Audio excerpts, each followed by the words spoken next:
na gwada kuma ina kan gwadawa, na gwada ina kan gwadawa. Kun gan shi, idan ka ci gaba da shan wannan kamar yadda nake nuna muku, za ka yi mamaki cikin yarda Allah. Gashi nan ba wani tsada gare shi ba, yanzu wannan duka bai wuce 2,000 ba, duka ko mai kyau.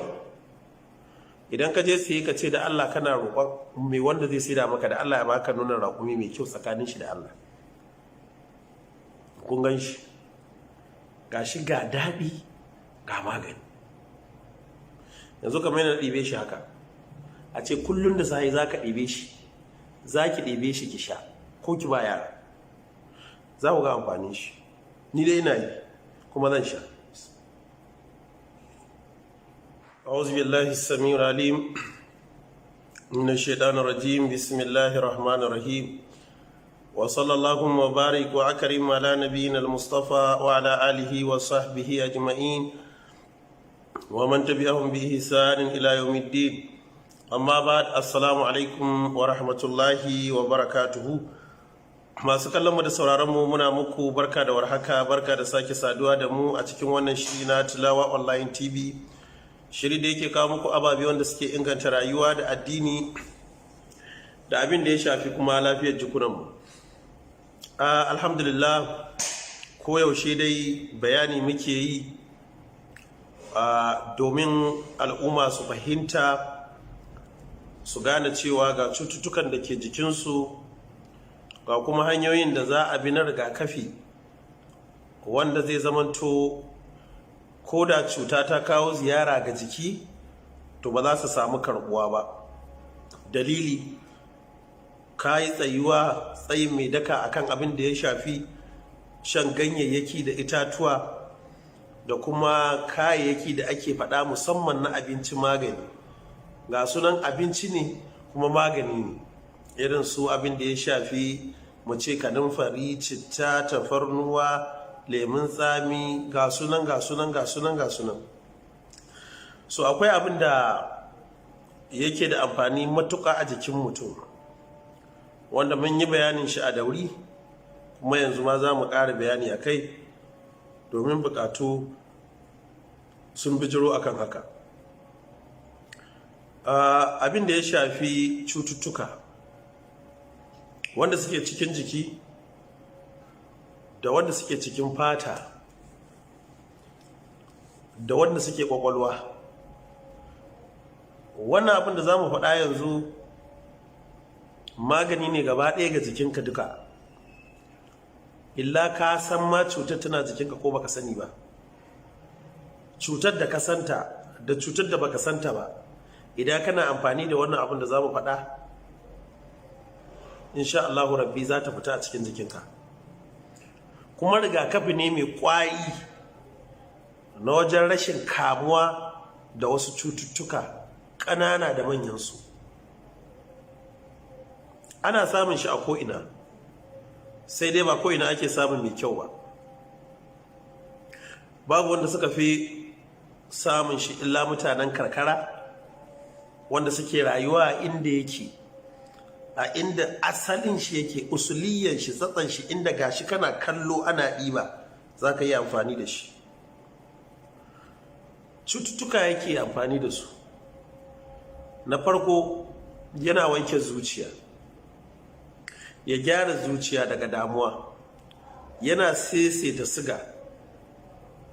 Wannan abin da za mu faɗa yakan sa ƙwaƙwalwa ta wanku, ka zamanto mai fahimta, mai faɗaka. In son samu ne yara a rika ɗan basu da sahi kafin su ci komi, a ɗan zuba musu a basu kaɗan su sha. Dama ga su yarinta, ga kuma wannan abin da za mu faɗa wanda za su sha. Yakan warkar da ciwon anta, hepatitis B, wannan abin da za mu nuna muku yanzu.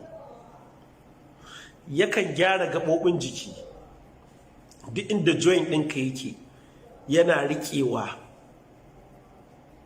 yakan saka su, yakan bi jijiyoyi da hanyoyin jini ya wanke su ya gyara su, yakan fitar da ciwon sanyi, yakan fitar da ciwon zahi wato wanda ake kiran shi basir, yakan warkar da cizon sauro, typhoid, malaria. Idan ya zamanto wannan za ka ɗauke shi kamar yadda muka ɗauke shi.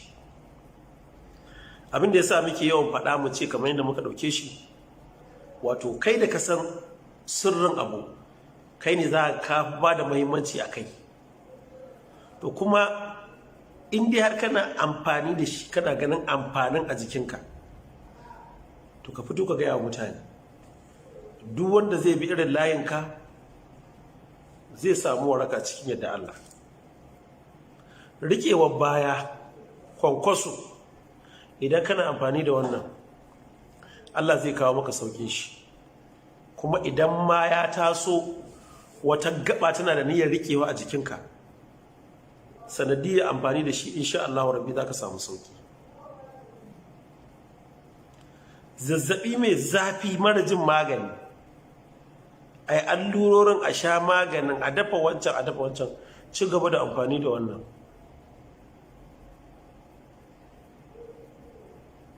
Masu fama da asma ko tarin huka su dinga ɗiban wannan da safe kafin su karya su sha, ya zamanto musu continuous, wato za a ci gaba da yi in Allah da za su waye gari wannan cutar ta yi. Masu zafin kafa da zafin jiki, wanda idan ka taba mutum haka zaka ji ba zafi, amma shi a cikin jikin shi yana jin zafi da tsananin ciwon kai, ɗibi wannan ka rika sha kafin ka karya. Masu yawan mafarkai ba gaira ba dalili, matsalar su jinnu kenan, lizimci shan wannan, kaɗan barbaɗa karin harbatar sauda kaɗan da safe kafin ki karya ko kafin ka karya. Yanzu wannan bayanan da nake duk rubuta ya kamata ku rika yi. Mutum, yaro ko babba da yake fitsarin kwanci, a rika ba shi wannan yana sha kafin ya karya. Suna da yawa, zan baku a nan. Sai ɓangaren abin da ya shafi fata, mutumin da yake da bushewar fatan jiki, jikin shi zai rika bushewa ko ya rika tsatsagewa, ya rika zuba wannan yana mis din shi da fitsarin, yana shafawa a jikin shi ya minti 20 sai ya je wanka. Mai tautau, makero, a zuba wannan, a zuba fitsarin wannan, a cakuda, a rika sawa. Ƙazuwa da ƙananan ƙuraje masu ƙaiƙayi masu zafi, tautau, zuba wannan madaras, a zuba fitsarin, a gauraya, a rika shafawa. In Allah da za ka rabu da wannan cututtuka. Ina wannan to me wannan din a karami ka ki faɗa, gashi nan nonon raƙumi ke, kun gan shi. Wannan nonon raƙumi shine na ce ka zuba, sai a zuba fitsarin raƙumi sai ka shafa. Abin da ya shafi bushewar fata, abin da ya shafi makero, abin da ya shafi tautau, sanyin kashi, duka ya zamanto an zuba shi, an zuba fitsarin raƙumin, an cakuɗa, an shafa. Wato nonon raƙumi Allah kaɗai ya san abin da yake amfani. Nonon raƙumi Allah kaɗai ya san abin da yake amfani. Saboda sanadiyar kai ya lalace, akan sa shi a cikin firiji ya sanyi, amma idan za a yi amfani da shi, za a zuba shi ne sai ya huce. Za ka yi amfani da shi misali ƙarfe 8 na safe, to ƙarfe 6:30 na safe za ka hiddo shi daga cikin firiji, ko ƙarfe 7 sai ka zuba shi a inda za ka zuba shi, sai a yi amfani da shi. Ku gwada, idan kun gwada ku sanar a gwada, zai muku amfani, zai muku tasiri a cikin jikinku matuƙa. Ni dai na gwada, kuma ina kan gwadawa, na gwada ina kan gwadawa. kun gan shi.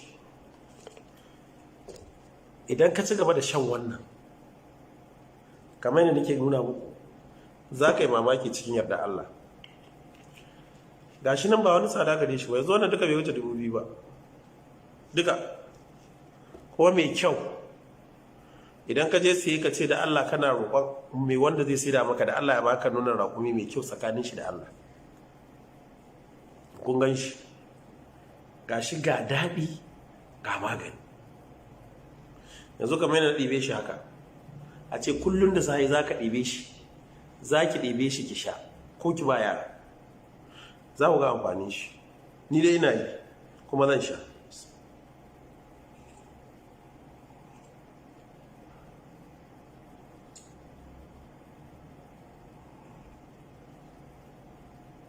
Nonon raƙumi kenan, ku gwada daga yau ku fara amfani da shi. Idan kun gwada kun ga yayi, ku sanar da mutane su ma su gwada. Kar a manta da subscribe da sharing da comment. Ina muku fatan alkhairi. Ma assalam.